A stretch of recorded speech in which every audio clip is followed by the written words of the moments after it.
Now it's time to look at how to write a topic sentence. Remember, we're using the paragraph structure of Texas. No peel. Sick of peel. Looking at Texas. Here's the whole essay if you want to remind yourself where we've been, where we're heading. And yes, I am using the more complicated paragraph as my structure. When Fran first interacts with Scott, she is completely lacking in confidence. Pretty straightforward. Connects back to the question. It's about first impressions. First interacts with Scott. So I'm telling you that this paragraph is going to be about how Fran lacks confidence. Wow, that was easy. I think I may as well continue because really, that's all I have to say about that. It's so straightforward. So, okay, I'm going to talk about examples. Alright. After spying on him dancing his own moves in the studio, she tries to work up the courage to propose they dance together, stuttering, blah, blah, blah, along with Fran's oversized glasses and daggy clothes. And then you know that sentence finishes in the explanation. So here's the context. She spies on him, he's dancing in the studio, and then she tries to ask him if they can dance together.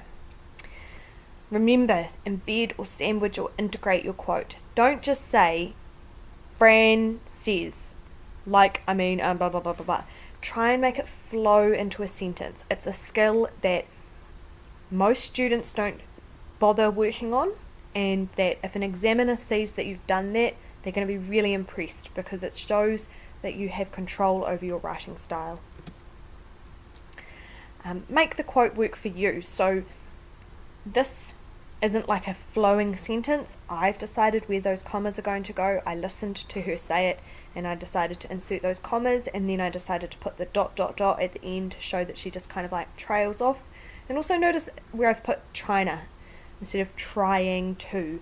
That's definitely how she says it. She says it as a colloquial word, as slang. And so I've tried to get that across, that like, you know, she's not being particularly eloquent or articulate. It just sort of, she's mumbling kind of, yeah. Okay, I'm going to keep going. We're going to look at our explanation. Luhrmann is introducing her as a meek, unconfident character who is the butt of everyone's joke. Scott himself struggles to take her seriously. So remember that that whole sentence goes, along with Fran's oversized glasses and daggy clothes, Luhrmann is introducing her as a meek, unconfident character who's the butt of everyone's joke. Scott himself struggles to take her seriously. Like the spell it out. That's what your explanation is all about. You take your point, you take your example, and you make sure that you've proven that your example, that you've shown that your example proves your topic sentence. Okay, so introducing, first impressions, it's all the same. She's meek, she's unconfident, she's the butt of everybody's joke, and even Scott struggles to take her seriously because she can't even string a sentence together. Now let's look at our analysis.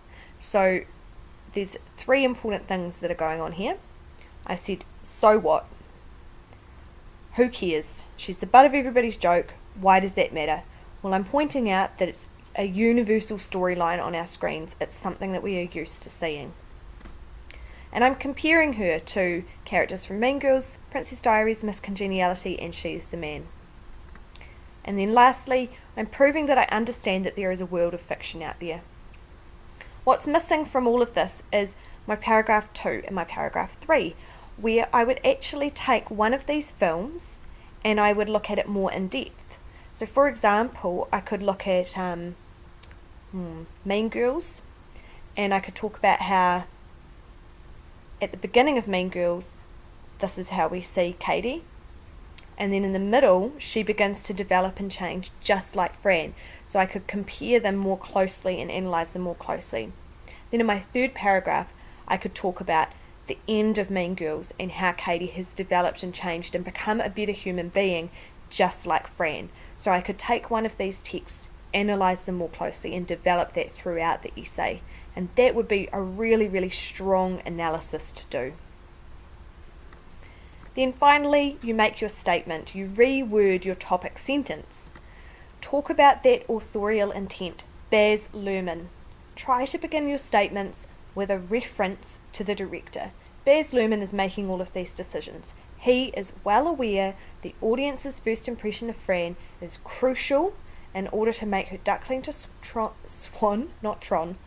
swan transformation effective. Again, I'm connecting back to the question, and this proves that you haven't just memorized a practice essay. She starts out as an ugly duckling, she turns into a swan. We get these first impressions of her, they develop and change. Connect back to the question. At the end of every paragraph, when you get to your statement, you should sit there and think to yourself, wait, what was my question? Am I actually answering the question? Have I referred back to the question? Have I used language from the question in this paragraph? You should also ask yourself, have I talked about the director? Have I mentioned the director's name in this paragraph and what the director is trying to do and how the director is trying to connect to the audience? That is what your statement should be about, making sure that you've hit those really, really important things and reminded your marker and your reader that you're talking about a director, you're talking about a film, you're talking about the audience, you're talking about the relationship between all three things. So that is how you write an awesome paragraph.